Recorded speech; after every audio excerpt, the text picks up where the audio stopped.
Mais uma vez vou tentar aqui gravar os meninos descendo ali na aula de esqui.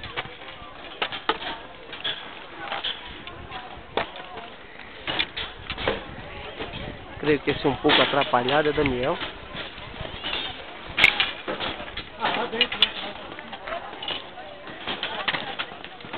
Veja lá a elegância de Daniel descendo a esponta. Não, de verde é Romildinho. Perfeito.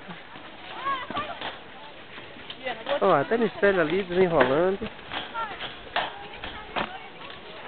no esqui, muito bem.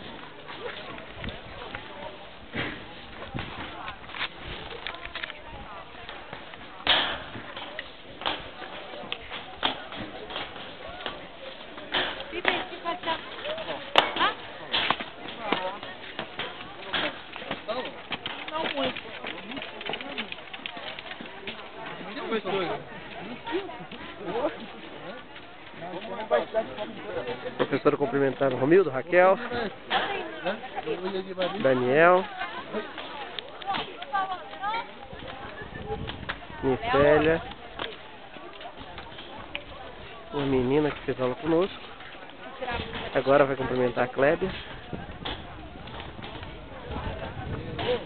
É, realmente o pessoal se deu bem aí na hora disso. Eu me dei pessimamente mal.